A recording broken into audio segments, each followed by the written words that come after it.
RAG helps AI answer from your own documents by searching knowledge first, then generating grounded responses with better context. Let's begin with RAG starts with one simple problem. Normal AI models can answer many questions from general training. But they may not know your private documents, latest files, policies, or project notes. RAG solves this by searching your knowledge first. Then it gives the most relevant information to the AI model. The model uses that context to generate a grounded answer. So RAG is not just chat. It is a system for answering from your own trusted knowledge. It is a system for answering from your own trusted knowledge. That sets up what you will build. In this roadmap, we will build the mental model for a simple RAG system. You will learn what each part does. You will see how documents become searchable knowledge. You will understand chunks, embeddings, vector databases, retrieval, and generation. You will also learn how to evaluate the system. By the end, you will know the complete beginner path for building RAG. With what you will build in mind, the next piece is what RAG means. RAG stands for Retrieval Augmented Generation. Retrieval means finding relevant information first. Augmented means adding that information to the model's context. Generation means the AI writes the final answer. The model does not answer from memory alone. It answers using retrieved knowledge. That is why RAG is useful for private and changing information. That idea leads directly to why beginners should learn RAG. RAG is one of the most practical AI patterns for real-world use. It helps answer from company documents. It helps reduce unsupported answers. It helps make AI more useful for business workflows. It can support education, support, legal review, finance, HR, IT, and research. For beginners, RAG is a strong bridge between AI theory and real applications. If you understand RAG, you understand how many AI assistants are built. Once why beginners should learn RAG is clear, step 1, choose the right use case becomes much easier to understand. A good RAG project starts with a clear use case. Do not start by collecting every document you have. Start with one question type. For example, answer employee policy questions. Or search product manuals. Or summarize customer support procedures. A narrow use case makes the system easier to build and evaluate. From there, the next practical step is step 2, collect trusted documents. RAG is only as good as the knowledge it can search. So the next step is collecting trusted documents. These may be PDFs, web pages, manuals, policies, FAQs, contracts, or notes. Do not include low-quality or outdated files. Remove duplicates when possible. Keep track of document names, versions, and dates. Source quality is the foundation of answer quality. This sets up the next important point. Step 3, clean and prepare the data. Raw documents are often messy. They may include headers, footers, page numbers, broken tables, or repeated text. Cleaning makes retrieval easier. You may need to extract text from PDFs. You may need to remove irrelevant sections. You may need to preserve important headings and structure. Clean input improves retrieval quality later. Clean input improves retrieval quality later. That sets up step 4, split documents into chunks. Large documents are difficult to retrieve as one big block.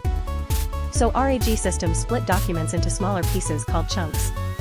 A chunk should be small enough to retrieve accurately, but large enough to preserve meaning. If chunks are too small, they lose context. If chunks are too large, retrieval becomes noisy. Chunking is one of the most important RAG design decisions. With step 4, split documents into chunks in mind, the next piece is step 5, create embeddings. After chunking, each chunk must become searchable by meaning. This is done using embeddings. An embedding is a numerical representation of text. Similar meanings get similar numerical patterns. This allows the system to find relevant chunks even when words are not exactly the same. For example, refund policy may match return and reimbursement rules. Embeddings make semantic search possible. That idea leads directly to step 6, store embeddings in a vector database. Once chunks become embeddings, they need to be stored. A vector database stores embeddings and helps retrieve similar ones quickly. It can also store metadata like document title, page number, date, and source. When a user asks a question, the vector database finds the closest matching chunks. This is the search engine inside many RAG systems. For small projects, you can start simple. For larger projects, scalability and metadata filtering become important. Once step 6, store embeddings in a vector database is clear, step 7, convert the user question becomes much easier to understand. When a user asks a question, the system also converts that question into an embedding. This lets the system compare the question with stored document chunks. The goal is not exact keyword matching only. The goal is meaning-based matching. The question embedding is compared with document embeddings. The closest chunks are retrieved. This is where semantic search begins. From there, the next practical step is step 8, retrieve the best chunks. The retriever returns the most relevant chunks. These chunks become the evidence for the answer. A simple system may return the top 3 or top 5 chunks. A stronger system may use filters, re-ranking, or hybrid search. Good retrieval is the heart of good RAG. If the wrong chunks are retrieved, the final answer will suffer. The model cannot use evidence it never receives. This sets up the next important point, step 9, build the RAG prompt. The retrieved chunks are added to the prompt as context. The prompt should tell the model how to use the context. For example, answer only using the provided sources. If the answer is not found, say that the information is missing. Also ask the model to cite the source chunk when useful. A strong RAG prompt reduces unsupported answers. The prompt guides the model's final behavior. That sets up step 10, generate the grounded answer. The LLM receives the user question and retrieved context. It then generates an answer using that context. A good answer should be clear, relevant, and grounded in the sources. It should not invent facts that are not in the retrieved material. It should mention uncertainty when the evidence is incomplete. It should cite or reference the supporting source when possible. This is the generation step in RAG.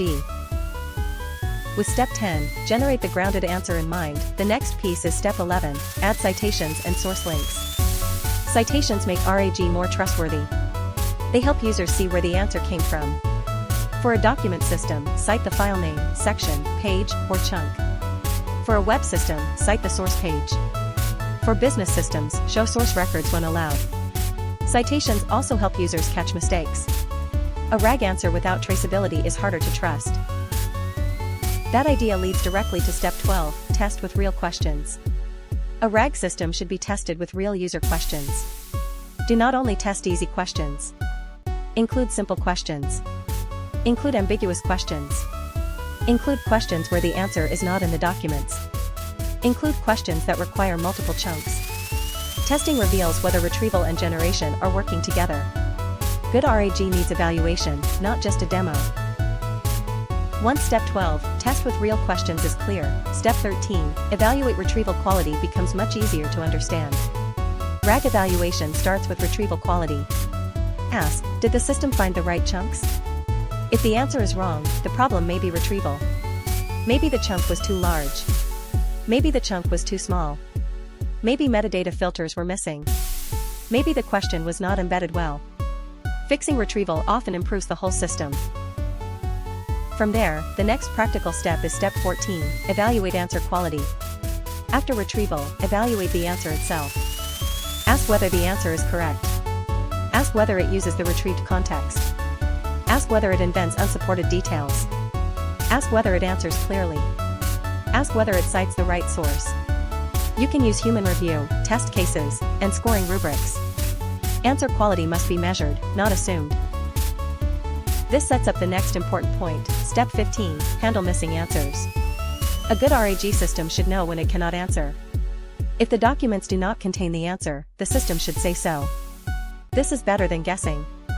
You can instruct the model to respond with, I could not find this in the provided sources. You can also suggest next steps. For example, ask for another document or route to a human. Handling missing answers is a key safety feature. Handling missing answers is a key safety feature. That sets up step 16, add metadata filters. Metadata helps retrieval become more precise. Metadata can include department, date, version, region, product, document type, or access level. For example, HR policy may depend on country. Product manuals may depend on model number. Contracts may depend on supplier and effective date. Metadata filters help the retriever search in the right place. This reduces irrelevant context. With step 16, add metadata filters in mind, the next piece is step 17, improve with re-ranking. Sometimes the first retrieval results are not the best final context. Re-ranking can help. The retriever may bring back several candidate chunks. A re-ranker scores those chunks more carefully. Then the best chunks are sent to the model. This can improve answer relevance. Re-ranking is useful when documents are similar or questions are complex. That idea leads directly to step 18, add hybrid search. Semantic search is powerful, but keywords still matter. Hybrid search combines semantic search with keyword search. This helps when exact names, IDs, codes, or legal terms are important. For example, invoice numbers and policy codes need exact matching. Semantic search finds meaning. Keyword search finds exact terms. Together, they can improve retrieval. Once step 18, add hybrid search is clear, step 19, add guardrails becomes much easier to understand. RAG systems should include guardrails. Guardrails define what the system can and cannot do. They can prevent unsupported answers. They can block sensitive data exposure. They can require citations. They can route risky questions to a human. Guardrails make RAG safer for real use. From there, the next practical step is step 20, deploy as a simple app. After testing, you can deploy the RAG system as an app. The app may be a chatbot, search assistant, internal help desk tool, or document Q&A system. Users ask questions. The system retrieves context. The model answers with sources. The app logs feedback and errors. A simple user interface makes the system easier to test and improve. This sets up the next important point, step 21, monitor and improve. A RAG system is never finished after the first demo. Users will ask unexpected questions. Documents will change. Retrieval may fail. Answers may need better citations. Monitoring helps you find these issues. Track failed questions, bad retrieval, missing sources, and user feedback. Then improve the documents, chunks, prompts, and retrieval settings. Then improve the documents, chunks, prompts, and retrieval settings. That sets up common beginner mistakes. Beginners often make a few predictable mistakes. They add too many documents too early. They ignore document quality. They use poor chunking. They test only easy questions. They forget citations. They assume RAG removes all hallucinations. A reliable RAG system needs careful design and evaluation. With common beginner mistakes in mind, the next piece is beginner project ideas. Start with a small project to learn the workflow. Build a PDF Q&A assistant. Build a study notes assistant. Build a company FAQ assistant. Build a product manual assistant. Build a policy search assistant. Build a support knowledge base assistant. The goal is to learn the pipeline before scaling. That idea leads directly to 12-week RAG learning roadmap. A beginner can learn RAG step by step. Weeks 1 and 2, learn LLM basics and prompting. Weeks 3 and 4, learn documents, parsing, and cleaning. Weeks 5 and 6, learn chunking and embeddings. Weeks 7 and 8, learn vector databases and retrieval. Weeks 9 and 10, build a simple RAG app. Weeks 11 and 12, evaluate, improve, and add citations. This roadmap is enough to build your first serious RAG project. Once 12-week RAG learning roadmap is clear, final content recap becomes much easier to understand. A RAG system starts with a clear use case. Then you collect, clean, and chunk trusted documents. You create embeddings and store them in a vector database. When a user asks a question, the system retrieves relevant chunks. The model uses those chunks to generate a grounded answer. Citations, evaluation, guardrails, and monitoring make the system more reliable. RAG is one of the most practical beginner projects in AI. It teaches how to connect AI with real knowledge. To wrap up, here is the key takeaway. You now have a structured overview of Build a RAG System for Beginners step-by-step AI roadmap. Review the core ideas, connect them to examples, and revisit concepts like RAG starts with one simple problem, what you will build, what RAG means when practicing. Subscribe to Easy Machine Learning Guide if you want to learn AI through simple explanations and real industry examples.